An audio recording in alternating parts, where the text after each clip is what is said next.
ఏం సెక్షన్ పెట్టిరు అంటున్నా, దానికి పనిష్మెంట్ ఎంత అని చెప్పండి. మీరు ఏం సెక్షన్ పెట్టిరు? గోడ కూలగొట్టాం, గోడ కూలగొడితే ఏం కేసు అవుతుంది? ఏం కేసు అవుతుంది? గోడ కూలగొడితే ఏం కేసు అయింది? సెక్షన్ చెప్పు సార్.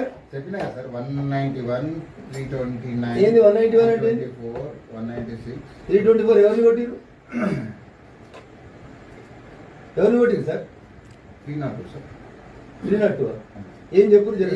బిఎన్ఎస్ చెప్పు. ఏం బిఎన్ఎస్ సెక్షన్ ఏం చెప్తావు చెప్పు. కాదు చెప్పు బిఎన్ఎస్ చెప్పు. ఏం చెప్తావు చెప్పు. మీరు బాగా చదువుకున్నారు కదా, చెప్పు. ఏం చెప్తావు సెక్షన్ ఏం చెప్తావు చెప్పు. 195 ఏం చెప్తుందో చెప్పు. ఎన్ని సంవత్సరాలు చెప్పాలి సార్ ఏసీపీ సార్? నేను ఎలుముతున్నాను కాదు. You have to answer being a public servant. నా ప్రతి ప్రశ్నకు సమాధానం చెప్పాలి. 195 కున్న పనిష్మెంట్ ఎంత? 3 years. 302 కున్న పనిష్మెంట్ ఎంత? ఇవన్నీ ఎందుకు సార్?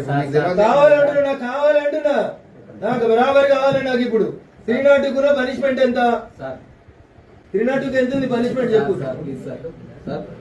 ఏసీపీ గారు 302కి పనిష్మెంట్ ఎంత ఉంది చెప్పండి. ఎంత ధైర్యంగా రిమాండ్ చేసింది ఎస్ఐ సార్? భర్త ప్రచారం కోసము మార్కెట్ రోజు 2-3 సార్లు చర్చి కట్టాలంటే ఎంత ప్రొసీజర్ ఉండాలో తెలుసా? చర్చికి పర్మిషన్ ఉందా? 301 years సార్. 301 years. ఏం చెప్పింది సుప్రీంకోర్టు? ఆగాలి ఆగాలి, మీరు ఆగాలి. సుప్రీంకోర్టు ఏం చెప్పింది? మరి ఎందుకు వెళ్ళలేదు బెయిల్? పోలీస్ స్టేషన్ ఎందుకు తీసుకోపోయారు కోర్టుకు? మా వాళ్ళని 7 సంవత్సరాల కంటే తక్కువ శిక్ష పడే వాటిల్లో మాకు బెయిల్ ఇవ్వమని చెప్పారు కదా స్టేషన్ లో. ఎవరిని భయపడిద్దాం అనుకుంటున్నారు మీ ఎస్ఐ? ఎవరిని భయపడిస్తారు మీరు? ఇది బాగా నొప్పి అవుతుంది. నోరు లేని వాళ్ళందరూ రోజు పొద్దున 10:30 నుంచి నేను మాట్లాడుతున్నా, 10 సార్లు మాట్లాడినా. ఇదేనా మీ ఏసీపీ గారు ఇచ్చే రెస్పెక్ట్?